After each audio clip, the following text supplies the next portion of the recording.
Good afternoon friends. आज 29 जुलै 2020 आज 10th स्टँडर्डचा result 1 वाजता डिक्लेअर होणार आहे. तर ज्याही मुलांनी एक्झाम्स वगैरे दिले असतील त्यांना भरपूर मार्क्स मिळो, सर्वजण चांगल्या मार्क्सने पास हो अशी मी ईश्वरचरणी प्रार्थना करतो. ठीक आहे, तर आज आपण प्रॅक्टिस सेट 2.1 ला सुरुवात करणार आहे. त्या अगोदर आपण प्रॅक्टिस सेट 2.1च्या अगोदर काही बेसिक्स बघितलेले आहेत. ते बेसिक्स मी या आधीच्या व्हिडिओमध्ये टाकलेले आहेत. तो व्हिडिओ तुम्ही प्लीज पहा, जेणेकरून तो व्हिडिओ बघितल्यानंतर तुम्हाला प्रॅक्टिस सेट 2.1 अतिशय इझी जाणार आहे. तुम्हाला त्यामध्ये काही डिफिकल्टी येणार नाही आहे. ठीक आहे, तर बघा प्रॅक्टिस सेट 2.1 ला आपण आता सुरुवात करू. त्या अगोदर मी तुम्हाला परत एकदा क्वाड्रॅटिक इक्वेशन जनरल इक्वेशन यामध्ये आपण लिहून बघू. काय आहे quadratic general equation? General equation आहे आपल्याकडे a² plus bx plus c is equal to 0. यामध्ये तुम्हाला किती व्हेरिएबल्स असतात? तर हे थोडं रिकॉल करून घेऊ आपण. किती व्हेरिएबल्स असतात? Only one variable and maximum index of variable is what 2. ठीक आहे, मॅक्झिमम इंडेक्स काय असायला पाहिजे? हा 2. त्यालाच आपण काय म्हणतो? Quadratic equation. चला तर बघा फर्स्ट नंबरचा, आता आपण प्रॅक्टिस सेट 2.1 मधला फर्स्ट नंबरचा क्वेश्चन पाहू. काय तुम्हाला फर्स्ट नंबरचा question? Write any two quadratic equation. Write any two quadratic equation. तुम्हाला कोणतेही दोन क्वाड्रॅटिक इक्वेशन लिहायचे आहेत. This is your open ended question. तुम्ही यामध्ये कितीही क्वाड्रॅटिक इक्वेशन लिहू शकता. तुमच्या मनाने सुद्धा तुम्ही यामध्ये लिहू शकता. मी दोन क्वाड्रॅटिक इक्वेशन तुम्हाला यावर लिहून दाखवतो. तुम्ही तुमच्या मनाने कोणतेही दोन क्वाड्रॅटिक इक्वेशन लिहू शकता. तर आपला जो जनरल फॉर्म्युला होता काय होता? x² plus bx plus c in which a b c are काय होते? आपले रिअल नंबर्स. तर एबीसी हे रिअल नंबर्स होते. यामध्ये तुम्हाला फक्त a is not equal to 0 पाहिजे. a ची व्हॅल्यू काय नसायला पाहिजे? 0. b ची 0 असली तरी चालेल, c ची 0 असली तरी चालेल. b ची 0 झाली तर इक्वेशन काय बनेल? x² plus c. c ची 0 असेल तर इक्वेशन बनेल तुमचं ax² प्लस bx. ठीक आहे, मग अशा प्रकारे तुम्हाला इक्वेशन चालतं, कारण की इंडेक्सची पॉवर मॅक्सिमम काय? 2. फर्स्ट नंबरचं इक्वेशन बघा. फर्स्ट नंबरचा प्रॉब्लेम काय दिलेला तुम्हाला? फर्स्ट नंबरचा प्रॉब्लेम तुम्हाला दोन क्वाड्रॅटिक इक्वेशन लिहायचे. कोणतीही दोन क्वाड्रॅटिक इक्वेशन तुम्ही लिहू शकता. तर मी यामध्ये लिहितो x² plus 7x plus 5. Second नंबरला मी लिहितो y² इज इक्वल टू 9. ठीक आहे, हे सुद्धा क्वाड्रॅटिक इक्वेशन आहे. याला व्यवस्थित अरेंज केलं कसं म्हणजे y² मायनस 9y. ठीक आहे, तर हे पहिल्याचं आपण सोल्युशन करू फर्स्ट नंबरच्या क्वेश्चनचं. त्यानंतर तुम्हाला क्वेश्चन नंबर सेकंड त्यांनी दिलेला आहे. Decide which of the following are quadratic equation. काय करायचं आहे तुम्हाला? डिसाइड करायचं आहे कोणतं क्वाड्रॅटिक इक्वेशन आहे का. आपण या अगोदर जो व्हिडिओ बघितला त्यामध्ये आपण त्यावर एक्झाम्पल्स घेतलेले आहे. तर फर्स्ट नंबरचं तुम्हाला एक्झाम्पल त्यांनी दिलेलं आहे x² प्लस 5x मायनस 2. काय दिलेलं आहे? x² plus 5x minus 2. You have to decide whether it is quadratic equation or not. काय असते आपल्या quadratic equation ची कंडिशन? x ची मॅक्सिमम पॉवर ही किती असायला पाहिजे? 2. आणि how many variables are there? Only one variable. किती व्हेरिएबल पाहिजे आपल्याला? फक्त एक व्हेरिएबल आपल्याला हवाय. तर बघा आपल्याला इक्वेशन दिलेलं आहे x² प्लस 5x मायनस 2. या इक्वेशन मध्ये बघा मी सोल्युशन लिहून दाखवतो. अशाच प्रकारे तुम्हाला सर्व याचे सोल्युशन्स लिहायचे आहेत. In this equation the maximum index of x is 2. maximum index काय आहे? x चा तुमचा 2 आहे. and the equation contain only one variable. how many variables are there? only one. x एकच व्हेरिएबल आहे. एक व्हेरिएबल आहे आणि इंडेक्स मॅक्सिमम किती आहे? 2. तर मग याच्यावरून आपण याला काय म्हणू शकतो? Quadratic equation. Therefore it is quadratic equation. ठीक आहे, अशा प्रकारे फर्स्ट नंबरचा क्वेश्चन. सेकंड नंबरला तुम्हाला दिलेला आहे. सेकंड नंबरचा क्वेश्चन दिलेला आहे तुम्हाला y² is equal to 5y minus 10. y² is equal to 5y minus 10. ठीक आहे, व्यवस्थित स्टँडर्ड फॉर्म मध्ये आणून याला आधी आपण y² मायनस 5y. हा 5y इक्वल टू लिहून आल्यानंतर काय? मायनस हा -10 इकडे आल्यानंतर काय होईल? प्लस 10 आणि इक्वल टू च्या इकडे कोणीही नाही राहिलं, ठीक आहे, म्हणजे 0 राहिला तिकडे. हे झालं तुमचं स्टँडर्ड फॉर्म याचा. परत तुम्हाला हेच लिहायचं आहे in this equation the maximum index of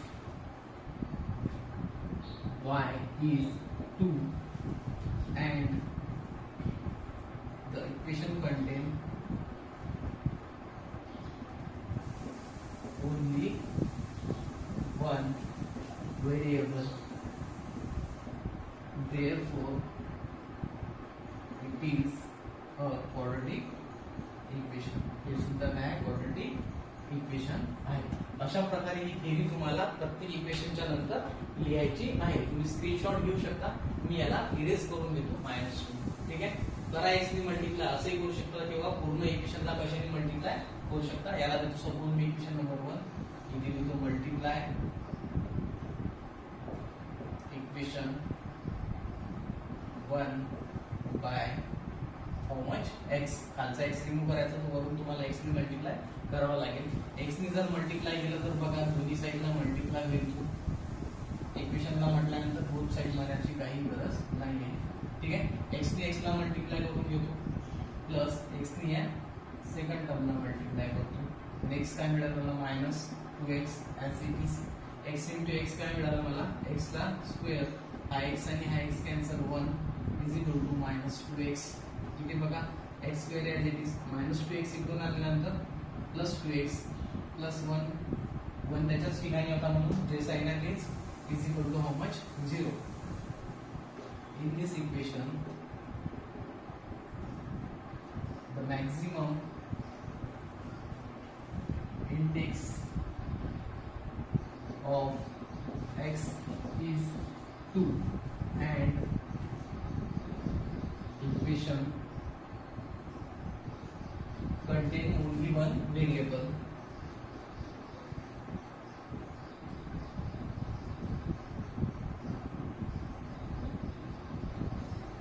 therefore it is a quadratic equation. therefore आपण याला काय म्हणू शकतो quadratic equation, ठीक आहे. तर मी याला आता समोर इरेज करून घेतो. स्क्रीनशॉट तुम्ही घेऊ शकता. नेक्स्ट प्रॉब्लेम काय दिलेला आहे तुम्हाला, काय दिलेलं नेक्स्ट क्वेश्चन मध्ये m+2 m-5 m+2 आणि सेकंड ब्रॅकेट मध्ये दिलेला आहे m-5, ठीक आहे. m+2 आणि m-5 equal to how much 0, ठीक आहे. हे अशा प्रकारचा प्रॉब्लेम आपण याच्या आधीच्या व्हिडिओ मध्ये बघितलेला आहे. पहिले आपण m पूर्ण सेकंड ब्रॅकेटला मल्टिप्लाय करू, नंतर +2 ने परत पूर्ण सेकंड ब्रॅकेटला मल्टिप्लाय करू, जेणेकरून तुमचं इक्वेशन व्यवस्थित सॉल्व्ह होईल, ठीक आहे. तर m मल्टिप्लाय बाय जे म्हणतो ते लिहून घ्यायचं आधी, नंतर सॉल्व्ह करायचं. डायरेक्ट मल्टिप्लाय करायचं नाही, जेणेकरून तुमचा आन्सर रॉंग येणार नाही. +2 multiplied by m-5 is equal to 0 as it is. m ने जर मी मल्टिप्लाय केलं तर मला भेटेल m इंटू m म्हणजे m चा स्क्वेअर, काय मिळेल m इंटू m म्हणजे m चा स्क्वेअर प्लस आणि हा minus, plus into minus minus m into 5 म्हणजे 5m समोर प्लस इंटू याच्या समोर कोणते साइन आहे म्हणजे प्लस आहे, plus into plus plus 2 into m 2m plus into minus minus 2 into 5 how much 10 is equal to 0. समोर m square as it is -5 plus 2 म्हणजे -3m minus 10 is equal to 0. Now the equation is in standard form. आता बघा आपल्याला check करायचं आहे index काय here. आता मी परत लिहित नाही, हेच तुम्हाला सांगतो. In this equation the maximum index of m आहे. आता काय x नाही आहे, m इज हाऊ मच, किती आहे मॅक्सिमम इंडेक्स 2 आहे. And equation contain how many variables, एकच व्हेरिएबल आहे m. सॉरी इकडे बघा, contain only one variable that is m. It is therefore it is an quadratic equation. म्हणून आपण याला सुद्धा काय म्हणू शकतो क्वाड्रेटिक इक्वेशन. नेक्स्ट नंबरचा क्वेश्चन, हा तुमचा क्वेश्चन नंबर 5 होता. स्क्रीनशॉट घेऊ शकता. मी याला इरेज करतो. नेक्स्ट क्वेश्चन बघा काय दिलेला आहे तुम्हाला. नेक्स्ट क्वेश्चन दिलेला आहे तुम्हाला m³ + 3n² M cube plus 3m square minus 2 is equal to 3 multiplied by M चा क्यूब. ठीक आहे, आधी याला व्यवस्थित सॉल्व्ह करून घेऊ. ठीक आहे, हा 3m क्यूब इकडे आल्यानंतर मायनस होतो, तिथे जर उद्याला m क्यूबला तिकडे नेल्यानंतर m क्यूब मायनस होईल. ठीक आहे, बघा तुम्हाला काय करायचं आहे, 3m क्यूबला मी इकडे आणतो, m cube as it is plus 3m cube इकडे आणल्यानंतर माझा होईल minus 3m cube plus 3m square, त्याच्या ठिकाणी जसाच्या तसा मायनस 2 तसाच्या तसा, इकडे कोणीच नाही राहिलं तो 0. ठीक आहे, m cube minus 3m cube काय होईल इथे प्लस मायनस सबट्रॅक्शन झाल्यानंतर मोठ्याचं साइन आहे निगेटिव्ह आणि मायनस करतो मी 3m मधून m क्यूब गेला म्हणजे माझ्याकडे राहिला 2m cube plus 3m square minus 2 is equal to 0. ठीक आहे, तर बघा यामध्ये इन दिस इक्वेशन काय लिहायचं तुम्हाला, इन दिस इक्वेशन वाटलंच मी परत एकदा लिहून दाखवतो तुम्हाला. In this equation the maximum index of m is 2. maximum index काय आहे तुमचा m चा 3 आहे. therefore it is not quadratic.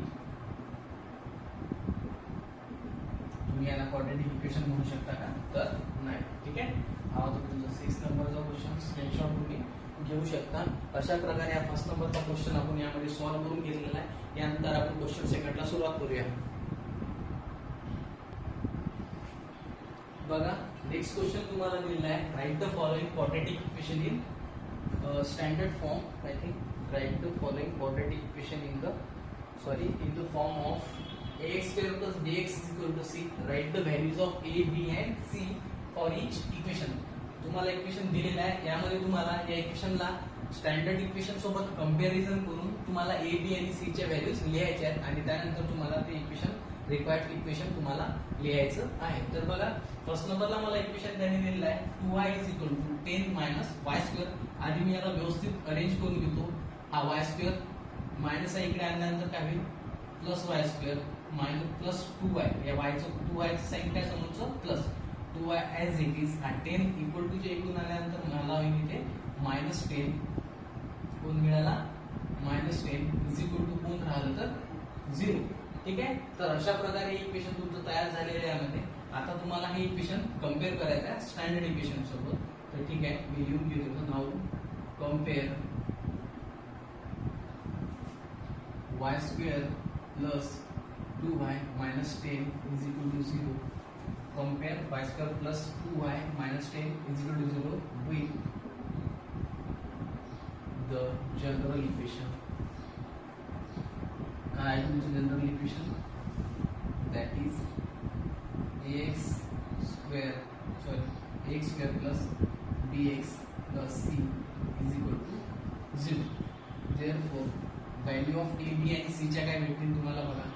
x square यामध्ये कोण आहे बघा, इक्वेशन काय दिलेलं तुम्हाला y स्क्वेअर मायनस, तर जनरल इक्वेशन तुम्ही हे सुद्धा लिहू शकता किंवा x च्या ठिकाणी प्रत्येक ठिकाणी तुम्ही y सुद्धा यामध्ये वापरू शकता. ठीक आहे, यामध्ये y स्क्वेअर प्लस 2y या टाइपचं इक्वेशन आलेलं आहे. x मध्ये आलं तर x मध्ये घ्यायचं, y मध्ये आलं तर y सोबत घ्यायचं आहे तुम्हाला.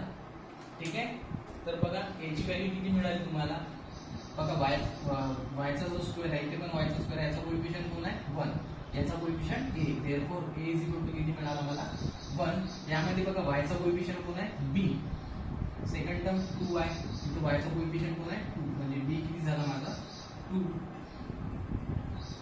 अँड लास्टला c मला मिळाला, c कॉन्स्टंट टर्म आहे, साइन सोबत लिहायची आहे तुम्हाला -10. c किती मिळाला मला -10. अशा प्रकारे a, b आणि c च्या व्हॅल्यूज आपण यामध्ये लिहून घेतलेल्या आहे. आता आपल्याला स्टँडर्ड इक्वेशन जे ऑक्टेव इक्वेशन आहे ते यामध्ये लिहायचं आहे. therefore the required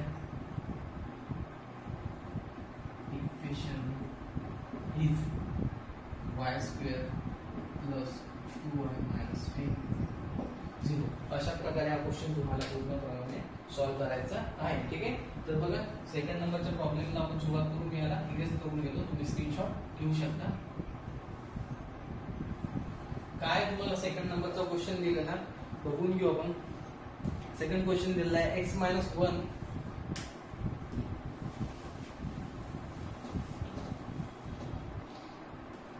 x - 1 ब्रॅकेटचा square is equal to twice x plus 3. Twice x plus x - 1 ब्रॅकेटचा square is equal to twice x plus 3. ठीक आहे, याला सॉल्व्ह करून घेऊ. a मायनस बी ब्रॅकेटचा स्क्वेअर, यामध्ये फॉर्म्युला कोणता लागला तुम्हाला? a मायनस बी ब्रॅकेटचा स्क्वेअर. काय formula? a square minus 2ab plus b चा स्क्वेअर. ठीक आहे, तर राईट करून घेऊ आपण फॉर्म्युला. यामध्ये a कोण आहे? x, b आहे 1. a स्क्वेअर म्हणजे a कोण आहे? x. a is equal to x आणि b इथे दिलेला आहे मला 1. ठीक आहे, तर व्हॅल्यूज पुट करून आपण याला व्यवस्थित सॉल्व्ह करू. a चा स्क्वेअर, ठीक आहे, म्हणजे x चा square minus 2 into a into b, 2 into a into b, a किती आहे? x. 2 into x into b आहे 1 minus a square minus 2ab plus b चा स्क्वेअर, b कोण आहे आपल्याकडे? 1 चा whole square is equal to twice x plus 3. हे झालं अशा प्रकारे आपलं एक्सपान्शन. याला आपण व्यवस्थित लिहून घेऊ. x square as it is minus 2 multiplied bye x into 1. x into 1 मिळाला मला x आणि x मल्टिप्लाइड बाय मायनस 2 म्हणजे मायनस 2x आणि प्लस 1 चा स्क्वेअर 1 टॉइस x प्लस 3. अजून झालेलं आहे का? नाही. तर बघा एक साईडला आपण कमी बघूया. x square as it is आहे का कोणती? x स्क्वेअर आली का? नाही. तर झाला x स्क्वेअर काम minus twice x as it is, हा प्लस 2 टॉइस x इकडे आल्यानंतर काय होईल? Minus twice x plus 1 as it is plus 3 इकडे आल्यानंतर मायनस 3 इज इक्वल टू कोण झालं इकडे 0. याला सॉल्व्ह करून घेऊ. x square as it is minus आणि मायनस ॲडिशन होईल. यामध्ये common sine negative 2 plus 2 4x. बघा साईन रूलसाठी मी व्हिडिओ टाकलेले आहेत, ते तुम्हाला पाहायचे आहे. प्लस 1 मायनस 3 म्हणजे मायनस 2 इकडे मिळाला मला 0. ठीक आहे, अशा प्रकारे आपलं इक्वेशन ऑब्टेन झालं. Now compare this equation with ax square plus bx plus c is equal to 0. Compare केल्यानंतर a ची व्हॅल्यू बघा काय मिळेल मला. करा कम्पेअर याचा आणि याचा. x स्क्वेअरचा कोएफिशियंट इथे कोण आहे? a. यामध्ये x स्क्वेअरचा कोएफिशियंट कोण आहे? a च असायला पाहिजे. तर इथे a नाही आहे, a नाही आहे तर कोण आहे यामध्ये? a मिळाला मला 1. बघा b, x च्या बाजूला कोण आहे? b. इथे x च्या बाजूला कोण आहे? 4. तर b लिहून घेऊ तुम्ही मायनस 4 आणि c मला मिळालेला आहे मायनस 2. ठीक आहे, आणि रिक्वायर्ड सोल्युशन, रिक्वायर्ड इक्वेशन काय मिळेल तुम्हाला? देअरफॉर द रिक्वायर्ड जे आपलं वर आपण ऑब्टेन केलं ते तुमचं रिक्वायर्ड इक्वेशन आहे. Required equation is x square minus 4x minus 2 is equal to how much? 0. हे तुमचं रिक्वायर्ड इक्वेशन होतं. अशा प्रकारे सोल्युशन होतं. स्क्रीनशॉट घेऊ शकता. यानंतर आपण नेक्स्ट क्वेश्चनला सुरुवात करूया. काय दिलेलं आहे तुम्हाला नेक्स्ट क्वेश्चन थर्ड नंबरचा? x square plus 5x. त्याला इरेज करून घेऊ तुम्ही.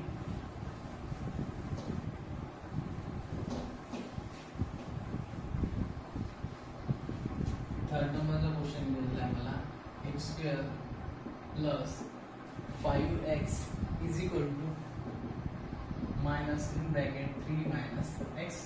ठीक आहे, चला तर सॉल्व्ह करूया आपण याला. सॉल्व्ह केल्यानंतर मला मिळेल x square as it is plus 5x as it is equal to, या मायनसने मी आतमध्ये मल्टिप्लाय करून घेतो. तर काय होईल? मल्टिप्लाय केल्यानंतर मायनस इंटू प्लस. इथे कोणतंही साईन नाही म्हणजे कोणतं साईन आहे? प्लसचं. मायनस इंटू प्लस कोण मिळाला मला? मायनस आणि हा 3 मायनस 1 इंटू प्लस 3 म्हणजे minus 3. Minus into minus plus आणि 1 इंटू एक्स म्हणजे एक्स. ठीक आहे, आता आपण ब्रॅकेटला मल्टिप्लाय करून घेतलं मायनस साईनने. आता सगळे इकडे एका साईडने आणू. ठीक आहे, x square as it is आहे का? एक्स स्क्वेअर वाली टर्म नाही. सेकंड कोण आहे आपली? 5x plus 5x as it is. X वाली टर्म आहे का? हो आहे. चला आणूया तिला इकडे. मायनस एक्स, त्यानंतर राहिलेला आहे मायनस 3, त्याला सुद्धा इकडे आणून घेतल्यानंतर 2 झाला प्लस 3. इकडे राहिले मला 0. ठीक आहे, तर चला याला सॉल्व्ह करूया. X square as it is 5x minus X म्हणजे प्लस 4x, मोठ्याचं साईन सबट्रॅक्शन झाली, plus 3 as it is equal to 0. अशा प्रकारे रिक्वायर्ड सोल्युशन आहे आपलं. यावरून आपण इक्वेशन कम्पेअर करू. Compare this equation with ax square plus bx plus c is equal to 0. Compare केल्यानंतर पटापट बघा x चा कोएफिशियंट कोण आहे 1, इथे x चा कोएफिशियंट कोण आहे a, म्हणजे a किती मिळाला मला 1. इथे x चा कोएफिशियंट आहे b आणि x चा कोएफिशियंट आहे 4, म्हणजे b मिळाला मला 4 आणि लास्टला c मिळाला मला 3. ठीक आहे, तर लास्टला मी लिहून घेतो रिक्वायर्ड सोल्युशन इज, जे तुम्हाला फायनली पाहिजे ते सोल्युशन आहे x square plus 4x 3 is equal to 0. अशा प्रकारे सोल्युशन होतो. त्यानंतर नेक्स्ट क्वेश्चन तुम्हाला दिलेला आहे. काय दिलेला आहे नेक्स्ट क्वेश्चन? नेक्स्ट क्वेश्चन दिलेला आहे 3m square is equal to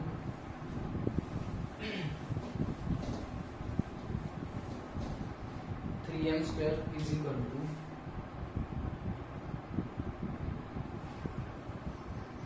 twice m square minus 9. ठीक आहे, व्यवस्थित अरेंज करून घेऊ. 3m square as it is plus twice m square इकडे आल्यानंतर होईल minus twice m square, minus 9 इकडे आल्यानंतर होईल प्लस 9 आणि राहिलं कोण 0.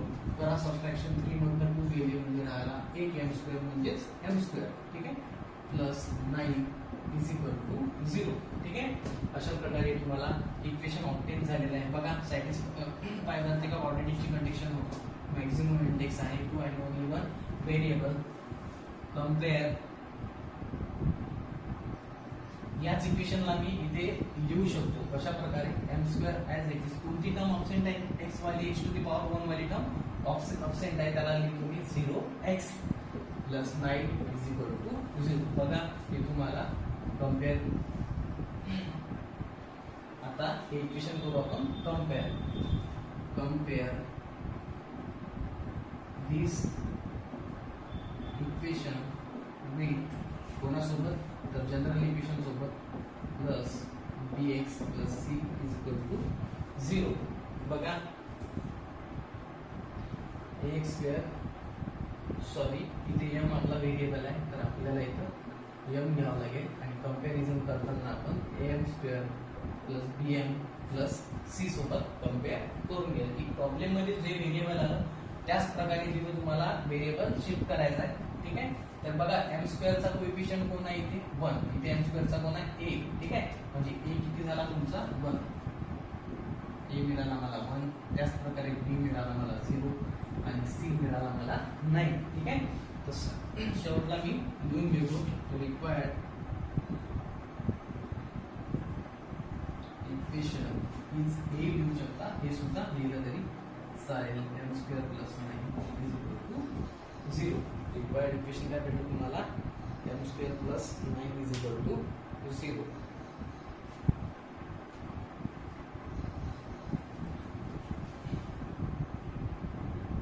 हे लिहिलं तरी चालेल. ठीक आहे, हे लिहिलं तरी चालेल, हे लिहिलं तरी चालेल. ठीक आहे, अशा प्रकारे हा क्वेश्चन नंबर 4 होता. क्वेश्चन नंबर 4 स्क्रीनशॉट तुम्ही घेऊ शकता.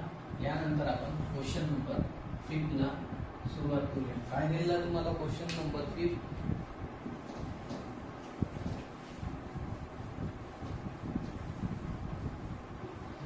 बघा क्वेश्चन नंबर 5 दिलेला आहे तुम्हाला p in bracket 3 plus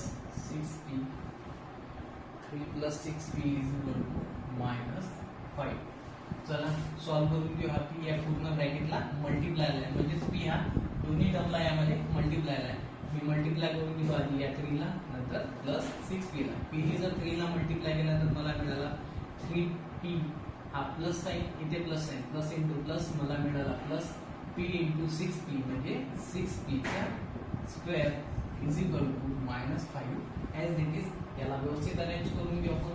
p 6p square अगोदर प्लस 3p, बघा याचं साईन कोणतंही नाही आहे, प्लसच राहील कारण की आपण याला तिकडल्या साईडनी नेलं नाहीये. ठीक आहे, -5 इकडे आल्यानंतर होईल +5 आणि इकडे राहिला तो 0. ठीक आहे, नाऊ compare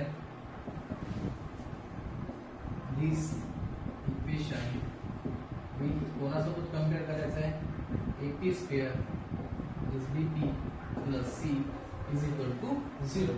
कंपॅरिझन केल्यानंतर मला बघा A ची व्हॅल्यू मिळेल मला 1, B मिळाला मला 3 आणि C मिळाला मला 5. ठीक आहे. साइन सुद्धा तुम्हाला बघायचं आहे, नाहीतर तुमचा आन्सर चुकून जाईल. बघा P चा स्क्वेअर यामध्ये P च्या स्क्वेअरचा कोएफिशियंट कोणा बाजूचा तर 6, यामध्ये कोणा A म्हणजे A किती मिळाला 6. त्याच प्रकारे P चा कोएफिशियंट आहे B म्हणजे B म्हणजे P चा पेशंट आहे 3, कोएफिशियंट आहे 3 म्हणजे B मिळाला मला 3 आणि C आहे माझ्याकडे कॉन्स्टंट टर्म 5.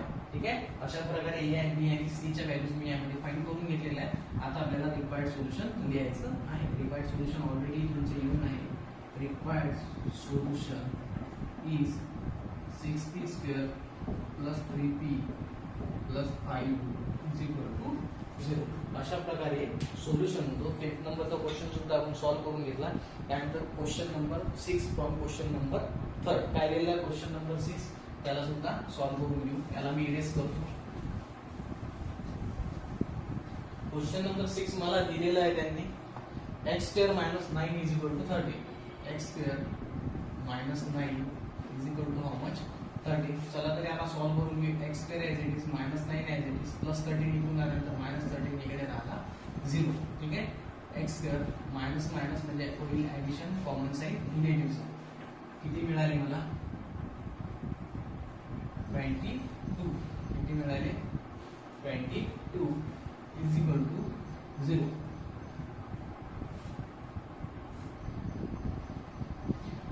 म्हणजेच आता या इक्वेशनला आपण व्यवस्थित पहिले लिहून घेऊ, कारण इथे एकदम ऑप्शन आली आहे ती म्हणजे x value.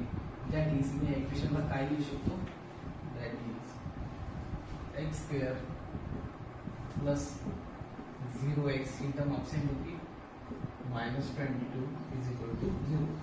Now compare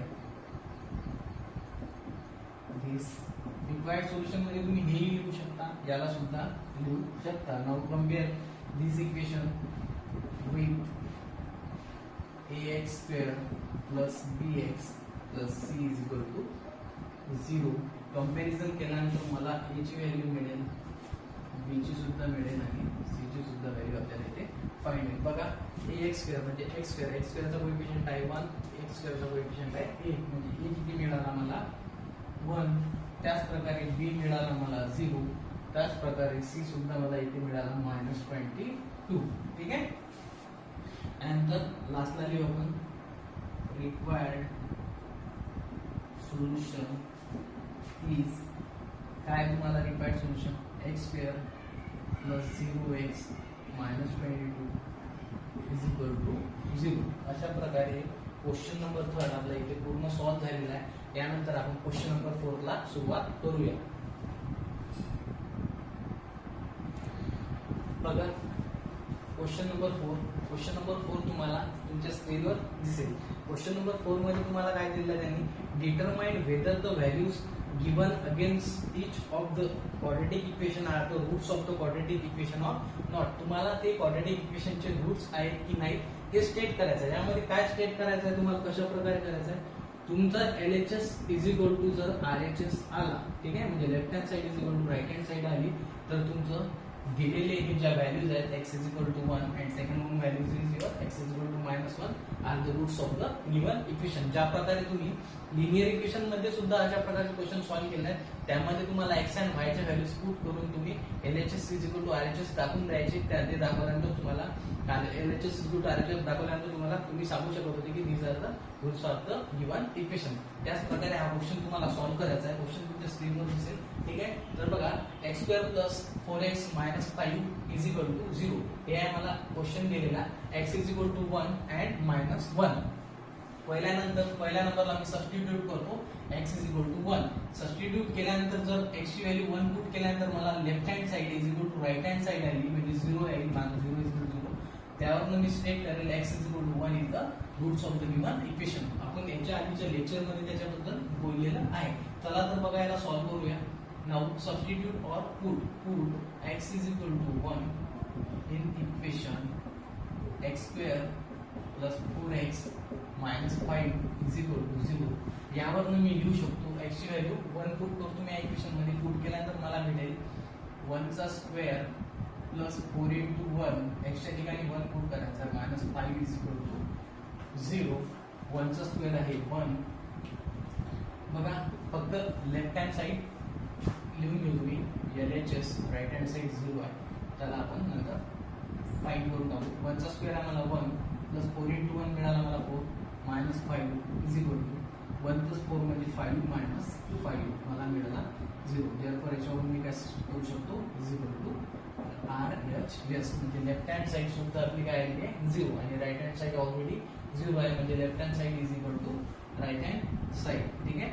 side is equal to right hand side. If it is not equal then it is not the root of the given equation. Therefore x is equal to 1 is the root of the given equation.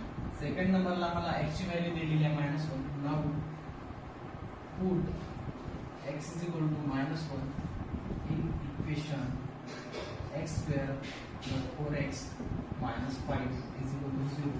तर left hand side लिहून घेऊ तुम्ही इक्वेशनची. माझ्याकडे आहे x square plus 4x minus 5. Substitute करायचा मला x is equal to -1 चा square plus 4 into -1 minus 5 as it is -1 चा स्क्वेअर 1 प्लस 4 into -1 म्हणजे -4 minus 5. 1 minus 4 मला मिळाला -3 minus 5 म्हणजे -8. ठीक आहे. -8 LHS किती मिळाला मला -8. therefore LHS is not equal to RHS. LHS हा RHS एवढा मिळाला आपल्याला. LHS आहे आपला -8 आणि RHS आहे 0 म्हणजे -8 is not equal to 0. therefore LHS is not equal to RHS. therefore x is equal to -1 is not the solution of given equation, or we can say that x is equal to -1 is not the roots of the given equation. ठीक आहे. अशा प्रकारे हा question होता. तुम्हाला solve करायचा होता. Screenshot घेऊ शकता.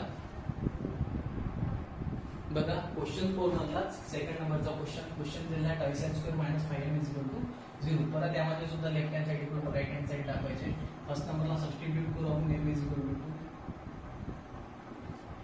2 इक्वेशन. कोणते इक्वेशन आहे आपल्याकडे sin square minus 5m is equal to 0. Substitute केल्यानंतर याची व्हॅल्यू बघू काय भेटते.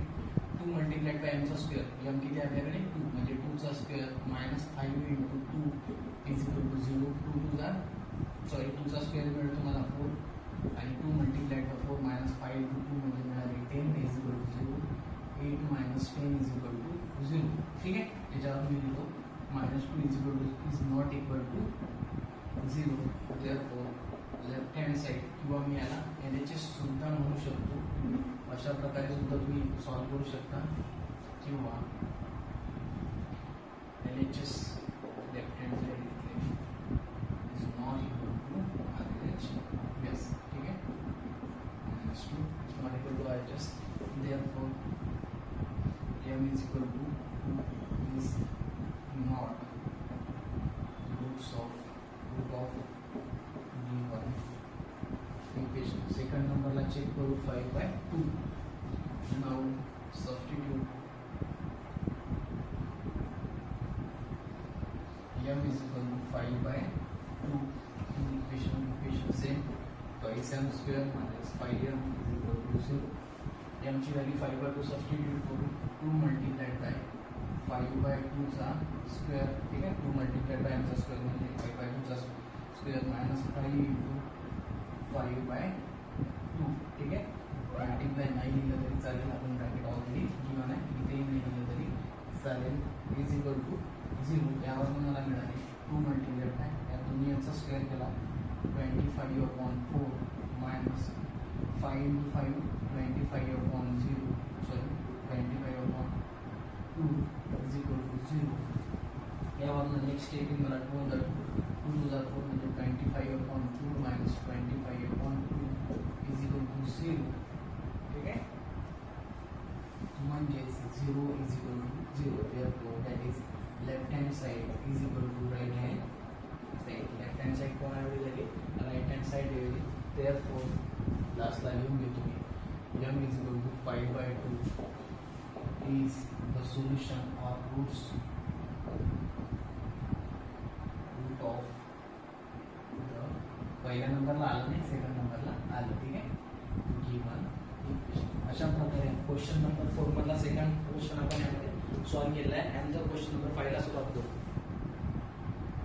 बघा नेक्स्ट क्वेश्चन तुम्हाला दिलेला आहे काय दिलेला आहे next question if x is equal to 3 is the root of the equation k square minus 10x plus 3 is equal to 0 find the value of k म्हणजे x इज इक्वल टू 3 हा तुम्हाला काय दिलेला आहे रूट दिलेला आहे या इक्वेशनचा हा रूट तुम्हाला सबस्टिट्यूट करून यामध्ये कशाची व्हॅल्यू फाइंड करायची आहे तर k ची चला तर सबस्टिट्यूट करायचं करूया ठीक आहे मग मी लिहून घेतो सोल्युशन काय राहील सोल्युशन मध्ये here x is equal to 3 is solution or we can say the roots सुद्धा म्हटलं तरी चालेल solution म्हटलं तरी चालेल root of the given equation कोणती given equation आहे kx square minus 10x plus 3 is equal to 0 त्यामुळे आपण जे रूट्स ऑफ द इक्वेशन आहे ते यामध्ये सबस्टिट्यूट करू देअर 3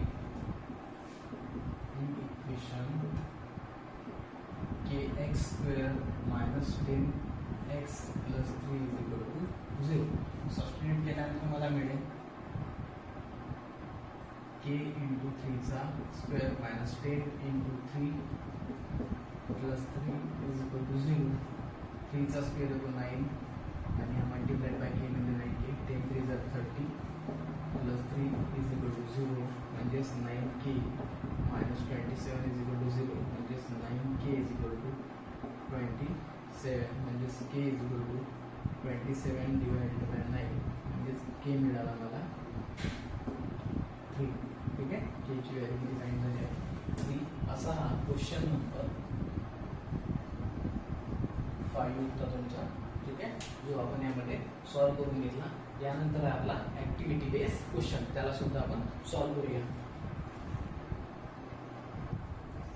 बघा लास्ट क्वेश्चन हा ऍक्टिव्हिटी बेस्ड क्वेश्चन होता आपल्याला यामध्ये ब्रॅकेट फिलअप करायचे ते ब्रॅकेट आपण आता फिलअप करून घेऊ आणि क्वेश्चन वाचूया one of the roots of the quadratic equation 5m square plus 2m plus k is equal to 0 is -7/5 म्हणजे वन ऑफ द रूट काय दिला तुम्हाला -7/5 complete the following activity to find the value of k तुम्हाला कशाची value find करायची असता k ची value find करायची तर बघा is the solution of the quadratic equation तर तो कोण आहे -7/5 is the solution of the given quadratic equation 5m square plus 2m plus k is equal to 0 substitute m किती सबस्टिट्यूट करावा लागेल जो quadratic equation चा रूट्स आहे तोच तुम्हाला यामध्ये सबस्टिट्यूट करावा लागेल इन द गिवन इक्वेशन काय आहे गिवन इक्वेशन 5m चा स्क्वेअर m किती आहे आपल्याकडे -7/5 म्हणजे -7/5 चा काय आहे तुमचा होल स्क्वेअर त्यानंतर प्लस 2 into -7/5 m किती आहे 2 into m म्हणजे 2 into -7/5 plus k is equal to 0 यावरनं मला मिळेल -7/5 चा स्क्वेअर किती येतो मित्रांनो 49/25 मल्टिप्लाय ला पूर्ण होतं इकडल्या साईडने हा 5 म्हणजे 5 5 चा 25 एक्सटेंड काढलेली आहे त्यांनी म्हणजे तुम्हाला इथे कोण मिळेल 49 डिवायडेड बाय 5 ठीक आहे त्याच प्रकारे इथे सुद्धा 2 into -7 म्हणजे -14 इथे काय तुमचं साइन चेंज होईल म्हणजे -14/5 plus k is equal to 0 बघा 49/5 प्लस इंटू मायनस मायनस म्हणजे 49/5 मायनस 14/5 ठीक आहे बेस सेम आहे बेस सेम असल्यामुळे 49 मधून सबट्रॅक्ट करायचे मला 14 सबट्रॅक्ट केल्यानंतर इथे मिळालं 5 9 मधून 4 गेला 5 राहिला आणि 4 मधून 1 मिळत गेला इथे राहिला 3 म्हणजे किती मिळालं मला +30 आणि मधून आपण ज्यावेळेला 14 सबट्रॅक्ट केला आपल्याला मिळालं 5 आणि खाली लिहायचे ते तुम्हाला ज्या प्रकारे ज्या वेळेला आपण अशा प्रकारचं त्याला सॉल्व्ह करतो प्लस इंटू मायनस मायनस 14/5 याला बाजूला सेपरेट घेऊन तुम्हाला सॉल्व्ह करायचा 5 ॲज इट इज 49 मधून 14 गेला राहिले 35 म्हणजे 5 7 ला 45 म्हणजे तुम्हाला सॉरी इथे किती येईल 7 plus k is equal to 0 म्हणजे +7 हा तिकडे गेल्यानंतर काय -7 म्हणजे k ची व्हॅल्यू मिळाली तुम्हाला -7 अशा प्रकारे हे तुमचं सोल्युशन होतं. लास्ट क्वेश्चन होता फ्रॉम प्रॅक्टिस सेट 2.1 मधला. ठीक आहे. अशा प्रकारे हा आपला व्हिडिओ होता. तुम्हाला आवडला असेल तर नक्की शेअर करा, लाईक करा आणि सबस्क्राईब करा आणि बेल आयकॉनला प्रेस करायला प्लीज विसरू नका. तुम्हाला काही डिफिकल्टी असेल, अजून याच्या प्रकारचे क्वेश्चन्स वगैरे पाहायचे असेल तर मला कमेंट्समध्ये तुम्ही क्वेश्चन पाठवा. मी तुम्हाला त्यावर सुद्धा एक व्हिडिओ बनवून पाठवेल.